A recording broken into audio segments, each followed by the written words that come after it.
उन्होंने वो वादे भी नहीं किए थे जो डिलीवर कर दिए। वाह, हर कोई ओवर डिलीवर कर रहा है सर इस मुल्क में। ये बात सही है। अच्छा अली, आज तो मौसम भी अच्छा है और धूप भी निकली हुई है, लेकिन सदा तो ऐसे नहीं रहना। आईपीपी कह रही है कि वो इलेक्शन जीत के 300 यूनिट देगी, पीपल पार्टी भी इलेक्शन जीत के 300 यूनिट दे रही है, नून लीग इलेक्शन जीत के 200 यूनिट दे रही है। समझ नहीं आ रही वोट किसको डालना सोलर को है। ठीक है, वोट आपने डालना है सोलर को। ठीक है। उसकी वजह यह है कि अभी तक ना कोई ये बताने की कोशिश नहीं कर रहा कि वो क्या करेगा कि जिससे ये हो जाएगा।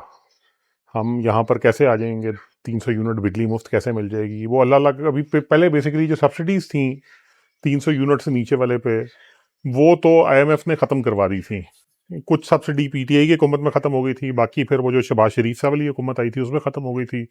जो कुछ थोड़ी बहुत रह गई थी वो फिर निगरानों के दौर में ख़त्म करवा दी है उन्होंने। तो एक चीज़ जो ख़त्म हो गई है उसको वापस किस तरह लेके आएंगे, ये एक इम्पॉर्टेंट सवाल होगा। बाकी तो बेसिकली अभी तक सिर्फ इस पे बात कर रहे हैं।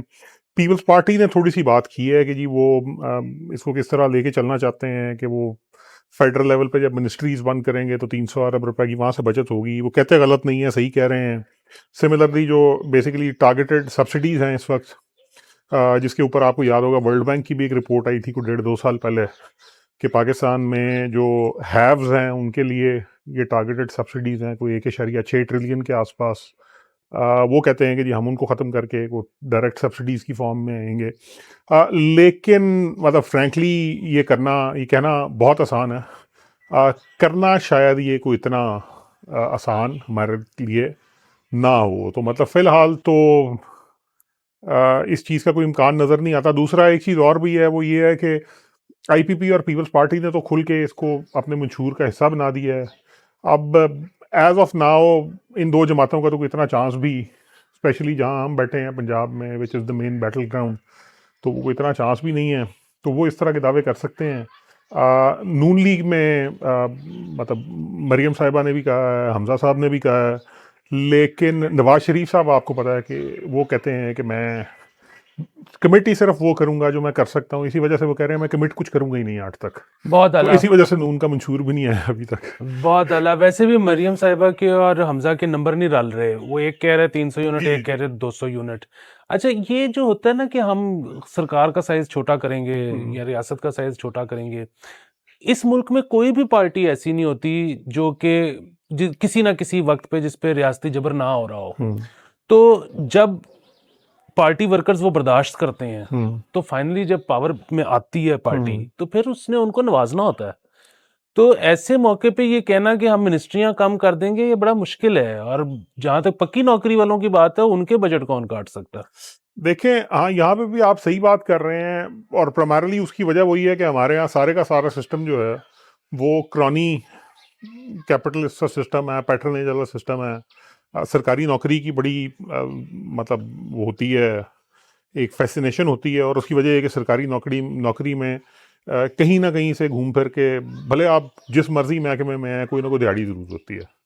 तो हम बेसिकली जो हमारे सोसाइटी का ओवरऑल जो लेवल बन चुका है, उसमें वाली बात सही है कि बहुत डीप इंट्रेंच्ड वेस्टेड इंटरेस्ट हैं। उसमें जाहिर सी बात है जो आपकी रियासत के परमानेंट स्ट्रक्चर हैं जिसमें मिलिट्री है, ब्यूरोक्रेसी है, कोर्ट्स हैं, ये तो हैं ही हैं। लेकिन उसके अलावा भी जो आपका बॉटम अप सोशल स्ट्रक्चर है, वहाँ पे भी बेसिकली ख्वाहिश यही होगी आपकी कि बेटे को पुलिस में भर्ती कराया जाए, बेटे को महकमा डाक में भर्ती कराया जाए, हम आपको वोट देंगे, हमारे इलाके में से 25 लोगों को आपने सरकारी नौकरी लेके देनी है। ये वाली चीज़ें मतलब यहाँ पर होती हैं। हम इतनी तकलीफ में हैं, खलोते पिंड से नहीं आए हुए। ये सिर्फ आपके लिए हो रहा है, इसलिए अगर आप लाइक नहीं ना कर रहे, हालांकि इतना आसान काम है लाइक कर देना, अगर आप वो भी नहीं कर रहे तो बड़ा अफसोस की बात है। अच्छा, दूसरी खबर ये है कि पीएसओ का बेड़ा गर्क हुआ पड़ा है। कोई 850 बिलियन रुपए हैं जो कि वाजिबुल अदा हैं, जिनमें से कुछ 550 सिर्फ एसएनजीपीएल ने देने हैं। तो क्या फिर अब गैस बंद कर दें? अच्छा नहीं, इसमें ना दो चीज़ें हैं। एक चीज़ तो ये है कि ये जो बेड़ा गर्क होता है ना, जब भी मतलब आप इसको देखिएगा, ये तब होता है जब आईएमएफ का कोई रिव्यू गुजरता है या होने वाला होता है। क्योंकि ये वो इशू होता है जो वो हाईलाइट करते हैं, फिर इसके ऊपर ज़रा लेपापोती करने के लिए बताने की कोशिश करते हैं कि हम बड़े कंसर्न हैं इस मसले के बारे में। वो रिव्यू शिव्यू हो जाएगा, पैसे जैसे आ जाएंगे, उसके बाद फिर एकदम कोशिश करेंगे ठंडा हो जाए, अनलेस एंड अनटिल क्या एमएफ बाजू में रोड़ के गए कि नहीं इस दफ़ा आपने ये करना है। अब ये पीएसओ का जो बेसिकली मसला है रिसीवेबल्स का, ये आज का मसला नहीं है। और इसमें मतलब अगर आप 2008 ऑनवर्ड्स आपका इलेक्ट्रिसिटी वाला सर्कुलर डेट और कोई 2012-13 के बाद से आपका जो फ्यूल सेक्टर का, पर्टिकुलरली गैस सेक्टर का सर्कुलर डेट आना शुरू हो गया। और ये इफेक्टिवली हर गुजरते साल के साथ बढ़ता ही जा रहा है, इसमें कोई कमी नहीं आ रही और उसका इम्कान भी नहीं होगा। वो बेसिकली ये रहा है सादा लफ्ज़ों में कि जिस कीमत पे गैस खरीदी जाती है, हुकूमत हिम्मत नहीं कर रही उस कीमत पे गैस आगे बेचने की। उस वजह से हो ये रहा है कि गवर्नमेंट ने एक certain amount, so for instance अगर SNGPL है या SSGC है और वो उसके लिए से एक चीज़ के लिए 25 रुपये चार्ज कर रहा है, लेकिन उसकी अपनी ख़रीद 40 की है और हुकूमत ने उसको ये गारंटी दी हुई है कि वो तुम्हारे 15 रुपये प्लस कोई प्रॉफिट वो मैं तुम्हें अपना दे दूंगी। अब गवर्नमेंट के पास पैसे नहीं है, वो उसको पैसे नहीं दे रही। इसकी जो प्राइमरली इंपोर्ट है वो पीएसओ के थ्रू हो रही है, वो आगे पीएसओ को पैसे नहीं दे रहे। पूरे गैस सेक्टर की इंपोर्ट जो है वो एक पीएसओ के कंधों पर डाली हुई है।